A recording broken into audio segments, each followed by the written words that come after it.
The depressing world of rapper fake lifestyles. Depressing is crazy.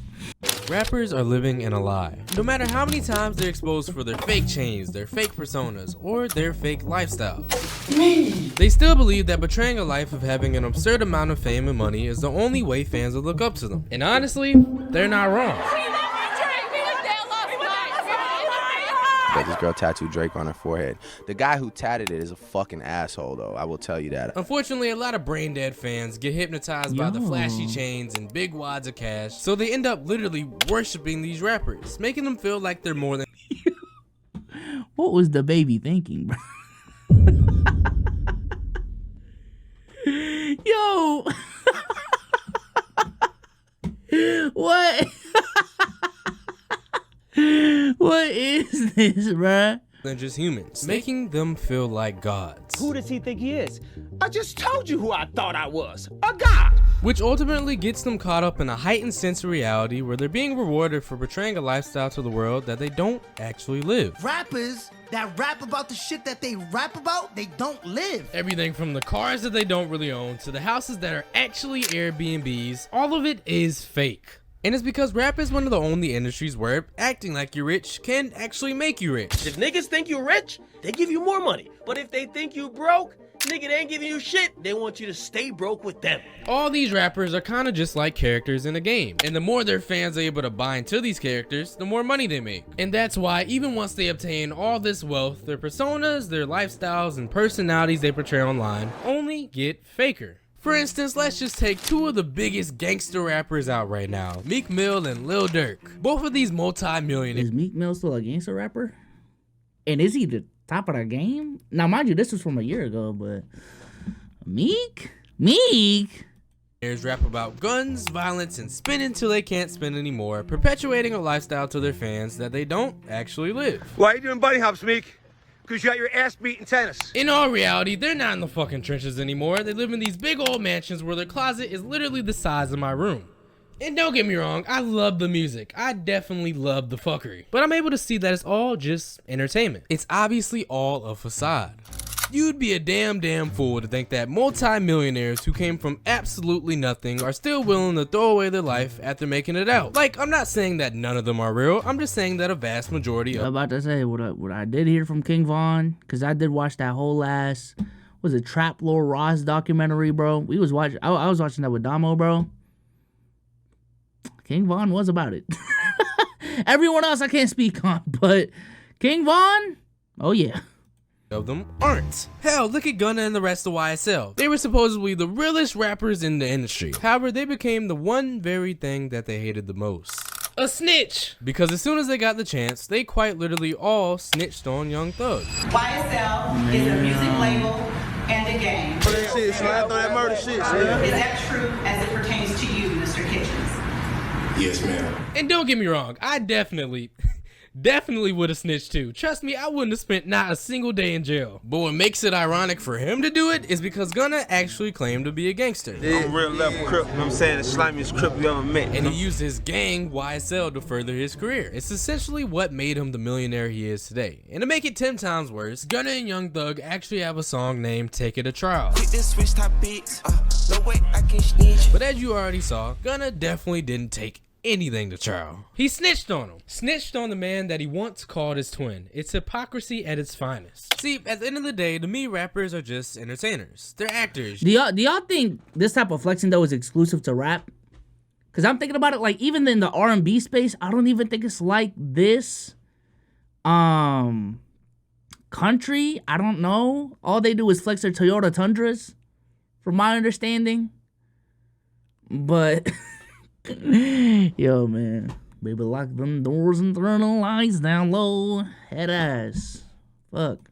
You can't really take what they say seriously. But unfortunately, most of their brain dead fans will never understand that because social media has created a false reality where not only rappers, but quite literally everyone only show themselves at the very best points in their life. Whole lot of race, man. Whole lot. So that's why one-hit wonders like YK Osiris try their absolute hardest to make it seem like they're important by doing anything to be associated and have pictures with some of the biggest rappers in the industry. He made it seem like all these people were his genuine friends and he was living such an affluent life. However, the truth will always come to light. The baby don't fuck with me no more. Drake don't fuck with me no more. Nobody fucks with Osiris. So why the fuck I keep living? People look at me as a clown. Nigga, I'm a talented person, but that doesn't matter, bro. I don't drop my music. I don't do shit. In reality, his rapper friends treated him like a joke. All of his flexing online didn't matter because... Oh, you know what it is? It's easy. Cause content creators go through it too, bro. When your relationships are founded on business,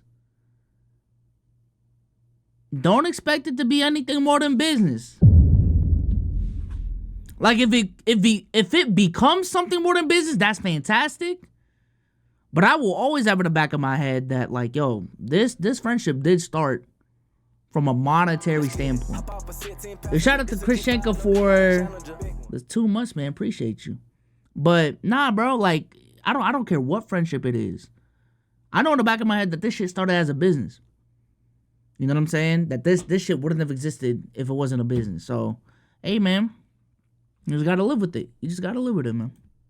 In the industry, people didn't respect him. You look like a suitcase, YK. You look like a fucking suitcase. You look like a suitcase.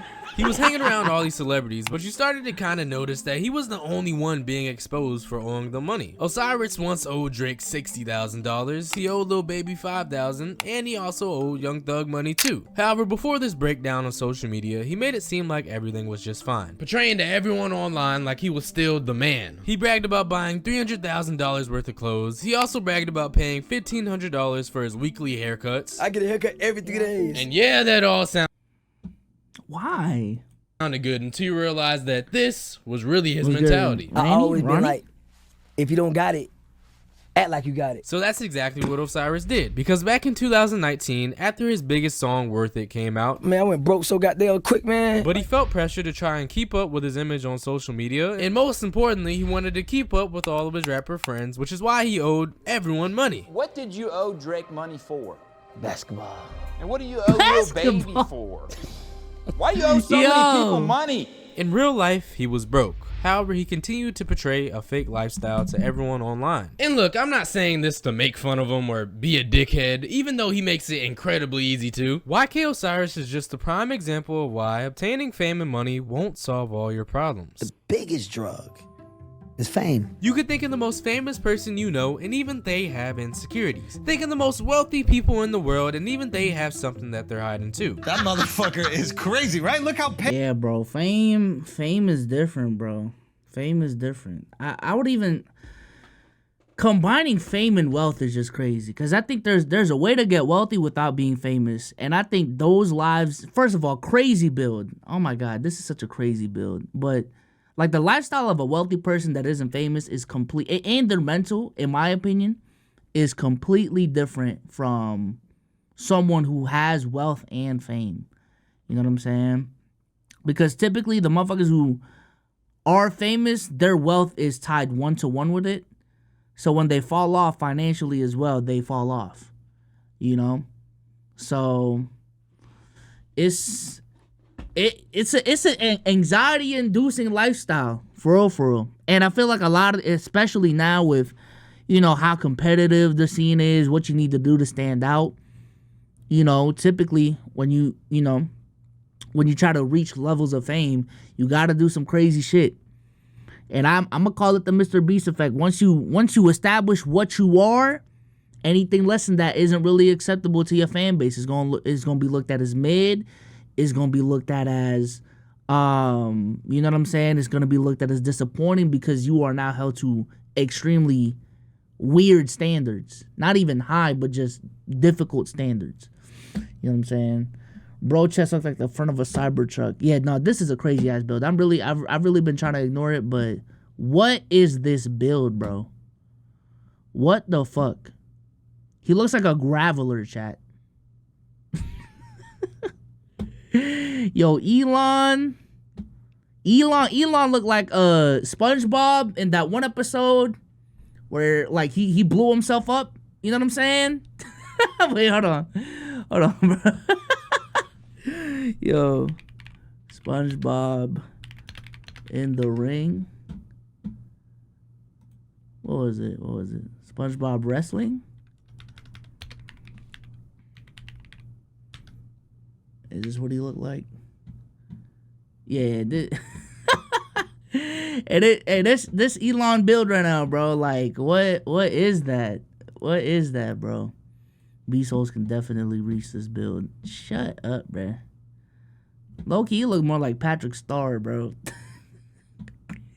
Fat Boo build? Hell yes. No one you see online is fully transparent, which is why it baffles me that Look people like can Mr. look at a Krabs, rapper bro. like this and think that he's actually living the life that he raps about. I fuck with savages, you a fuck boy, you can't hang. Meet Slim Jesus, the Hamilton, Ohio native that took over Chicago drill in 2015 for a short period with his song that you just heard named Drill Time, where he talks about, you know, the usual, catching bodies, drugs, and having a lot of guns. He tried to sell this tough gangster street persona to his audience online and surprisingly managed to fool the industry for a good couple of months. You know how we rockin', we out here on Frank Block, bitch. Where the fuck y'all at? Pull up, bitch. Although it was extremely obvious that this goofball ass nigga was a fraud, no one was able to confirm it yet because he was just getting in the industry. So with his song Drill Time blowing up, it actually created a lot of positive attention for him. I mean, everybody was talking about Slim Jesus, and people like Birdman and Diddy even wanted to sign him. However, unfortunately, he ruined everything for himself. Honestly, he might have the quickest rise and fall of anyone So, are you excited for the new Eminem album? No. I've ever covered. Because at the end of 2015, during an interview with DJ Vlad, Slim course, Jesus spilled all the beans. He let the whole world know who he really was. You know, when you listen to your music, there's a lot of street stories. So you better have your gun when we pop up. Do you have a criminal record at all? Nah, I'm straight. Like, how involved were you street-wise in terms of... For the most part on the street shit, like, I'm not out here catching bodies and shit, obviously. Like, I'm fucking smart. He finally admitted to the blatant fucking obvious. The lifestyle of pure violence and chaos that he displayed to the public was once again all fake. Big surprise, the nigga that looks like the evil version of... Can you be a street guy without catching bodies, though? Like, damn, what if it's like his first couple months? You know what I'm saying? Like, what if he's an intern, you know? What if? Eminem was faking it all along. And that paired with the fact that he lacked actual musical talent was a reason he instantly became a meme. You can't be a Chicago drill artist from the suburbs, so just as quick as his career started, it ended. It all crumbled to the ground in just a matter of months. That's what I'm saying, bro. Support real hip hop, bitch. Oh, wow. But one thing you kind of have to Oh, respect wow. Was that, about Slim was that Jesus Waka? is- Hold on. became a meme. You can't be a Chicago drill artist from the suburbs, so just as quick as his career started, it ended. It all crumbled to the ground in just a matter of months. Support real hip hop, bitch. But one thing you kind of have to respect about Slim Jesus is that Yeah. when asked, he told the truth. Yes, he portrayed a fake lifestyle to the public, but at least he wasn't living in complete denial. And that's why I respect him a lot more than other artists like Soulja Boy and 6ix9ine, because these two artists right here are definitely living in complete and utter denial. And I'm lumping these two clowns together because they're actually a lot more similar than you would think. Soulja Boy isn't a snitch, but the one thing they do have in common is that they both spark fake beefs with other artists in order to remain relevant when their music just isn't cutting it anymore. My music is trash. The purest example of this is when 6ix9ine got exposed for trying to pay Lil 6ix9ine being at the top of the game still feels like a fever dream, dog. Like, what even was that time, bro? Durk $3 million to fake beef with him. That bitch ass nigga label called me. Talking about they'll give me $3 million to keep trolling with this nigga, right? So I ain't gonna never respond to this nigga ever fucking again, right? And honestly, this shouldn't come as a shock to anyone because literally everything is fake about 6ix9ine. Everything from his teeth to his hair, and most importantly, the lifestyle that he rapped about was all fake. See, 6ix9ine understood that in order for him to have a successful... I've never been on IG Live too, bro. I don't know what it is about rappers, not even rappers, artists using IG Live, but like, I never got the appeal of IG Live. I feel like so many celebrity things happen on IG Live, and I'm just like, I'm not trying to tune into this, bruh. Like, rap career, he also needed a gang around him for protection. So that's exactly why he joined the 9 Cherry Bloods. 2, 2, 3, halfway up, close that. Some game buck that friendly on that. He funded all their gang activities, and in return, they gave 6ix9ine protection. Most importantly though, they gave him all the confidence in the world to start up fake beefs with rappers like Chief Keef, Lil Durk, and Casanova. Fuck all them niggas. Fuck y'all niggas talking about, nigga. This fucking Treyway, nigga. Because anytime he threatened to shoot one of these rappers, 6ix9ine didn't have to go do it. He just paid his gang to do it. However, he betrayed to the world that he was just some sort of super gangster, and ironically called out every other rapper for being fake. But when they all got caught up by the police, you already know what happened. He snitched on them, threw everyone under the bus, wiped his hands clean of the gang like he had no involvement in the fuckery, like he wasn't the one fueling it. 6ix9ine involved countless amounts of people into his pointless beefs in order to improve his career. But when he got caught, he shitted on all the people that helped him become so big. And when you remove the snitching aspect of it, Soulja Boy is currently doing the exact same thing. Since he can't make good music anymore, Soulja Boy now sits in his mansion and randomly starts fake beefs with other rappers. So Soulja Boy just goes on phases of like who he wants to be in public, I feel like. You know what I'm saying? Like sometimes Soulja Boy is really embracing the old head shit. Sometimes Soulja Boy is a fucking Twitch streamer. You know, sometimes Soulja Boy is Neil deGrasse Tyson inventing shit. Like Soulja Boy is just, he's just vibing. He's just going with the flow. In order to keep his name relevant. We promote violence, nigga. Fuck you talking about murder, destruction, death, and destruction and mayhem, nigga. He said this dumbass shit about a month ago in an attempt to try and spark up a fake beef with NBA YoungBoy because of YoungBoy's Stop the Violence campaign. It's a bigger side of life.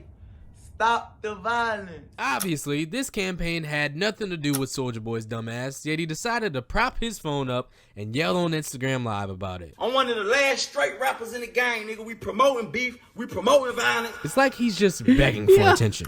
Keep in mind, this is a 30-year-old man that was once actually the face of hip-hop. And now the same man is sitting in a— Hey man, Soulja Boy, what? How old is Soulja Boy? Hold on. 33? I'm not gonna lie, chat, for how long Soulja Boy has been in the game, him only being 33 is kind of crazy. I feel like I've known Soulja Boy since I was a kid, and I thought by now he'd be closer to his 40s, but nah, man. I mean, when did he blow up, chat? Like 05, 06? Yeah, he started when he was 17. 17 years later, now you're 33, 34. I mean, it checks out. It does. I think Chris Brown's around the same age too, right? Chris Brown? Yeah, Chris Brown's a little bit older. But, damn, crazy picture of Chris Brown. A multi-million-dollar mansion where he's promoting violence while the people in the hood are begging for it to stop. You just have to see the hypocrisy in that. Soulja Boy obviously isn't the big bad gangster that he portrays to be online. And I'm not just talking on my ass either. A couple weeks ago, I did a poll and even y'all agree with me. To be honest, he's a fucking clown. He's just an actor starring in a movie where he's the main character and no one else matters at all. It's crazy how some of the biggest and loudest voices can unfortunately end up being frauds. And believe it or not, but the most fraudulent man of them all is actually Rick Ross. Because he's the only one on this list that has ever been accused of his whole identity being fake. Everything from his rap name to his backstory was all allegedly stolen from someone wasn't he else, a cop essentially before? meaning that Rick Ross isn't actually Rick Ross. The big man that raps about his criminal past of being this big old drug lord didn't actually live that life at all. Technically, he's never sold drugs. Because the real Rick Ross isn't a rapper. The rapper had already took my name, you know, and used it and didn't do jack shit for me. Meet the man who Rick Ross stole his whole identity from. A man known as Freeway Ricky Ross, who was a big-time drug kingpin all the way back in 1982 with a huge infatuation for cocaine. So when my friend introduced me to cocaine for the first time, I just fell in love with it. And by 1985, Freeway Ricky had claimed That's real right there, bro. That's real. It was love at first sight, like for real. That's love. to be making anywhere from $1 million to $3 million a day from selling mass amounts of cocaine. But of course, if he's just openly able to tell this story, you already know what happened. Freeway Ricky helped trigger an epidemic of human misery. Ricky unfortunately went to prison after getting caught trying to buy 100 kilos of coke from an undercover police officer. And on September 5th in 1990, he got sentenced to 27 years in prison. But years later, around 2006, while he was still in jail, he noticed that there was a bigger, fatter person stomping around claiming to actually be Rick Ross. I had a book club while I was there, so this youngster... Wait, what's Rick Ross's actual name? William Leonard Roberts II? No way, bro. I really thought his name was Rick Ross this whole time. That's Ricky Rose. But it's really William Leonard Roberts II? Oh, nah, bro. What? Brought me a magazine and they had the guy on there with his mouth open and all these gold. Look up 21 Savage's real name. I don't know. Okay, I don't want to fuck that up. But, I didn't expect 21 Savage's real name to be 21 Savage or have the word 21 or Savage in it. But I thought Rick Ross... Wait, Travis Scott... What's Travis Scott's real name? Jaquez Bermond Webster II? God, I mean... Hey, man, this is a tough stage name to work with. So I feel it. But... Damn, man. Damn. Change in the beard, and he was saying that his name was Rick Ross. And at the time, this person was also rapping about his past of being a huge cocaine drug lord that amassed millions of dollars from his drug empire. Sounds pretty fucking familiar, right? Well, Freeway Ricky Ross coincidentally thought the same damn thing. So after he got out of prison in 2009, just a year later, Ricky filed a lawsuit against the rapper Rick Ross for stealing his image, name, and likeness and using it to fuel his extremely successful rap career. He claimed that the rapper Rick Ross stole his name and identity because Ricky's actual government name is Rick Ross. So obviously it started some confusion and the question became, where you get that name from, man? I got on the name like 10 years ago when it wasn't about that. Rick Ross continually denied that his name derived from Ricky Ross, and in court he even said that his name actually came from a mispronunciation of his high school nickname, Big Boss. And as unbelievable of an excuse that was, Ricky's $10 million lawsuit against the rapper Rick Ross didn't stick. Did you lose the lawsuit? Both of us lost. He lost about $1.5 million. And so the judge ordered me, I'm supposed to give him a $500,000 back. So if they ever come for him, I'm gonna give it to him in quarters. However, Rick Ross definitely didn't leave the situation scratch-free, because during the court case, Ricky exposed Rick Ross's real past to being a prison guard. Ricky let the whole world know that in 1995, he was actually a correctional officer at a prison in Florida for 18 months, meaning that he would go to... No, wait. That's what old Rick Ross used to look like? Oh, nah. Is he a milk? Nah, let me... Look happy as fucking there. He was actually a correctional officer at a prison in Florida for 18... Damn, he kind of look like EDP, bruh. What the fuck? Now he glowed up for real. That Ozempic working too. Months, meaning that he would go to the prison and lock the real drug dealers up, which is completely at odds with his drug lord past that he liked to rap about. He raps about selling drugs, right? And he never sold drugs. So this stigma stuck with him for the rest of his career. And every time he was asked about being a CO, he kind of just ran around the question. Was Rick Ross in his lifetime a corrections officer? Rick Ross done did it all to get money. It's a hilarious... Whatever it took. Crazy fucking story. A prison guard took the name and identity of a drug kingpin, and it actually worked. Because in all reality, the rap industry is just about faking it till you make it. So if you want to hear more about fraudulent rappers, click the video on the screen and see. I mean, hey man, you gotta do what you gotta do. They know it's the part of the game and they play it well. You know what I'm saying? They gotta live with the consequences, but sometimes the consequences are pretty fucking nice when you're living in $1 million mansion. So, I feel it. Fraud alert? Nah, bro.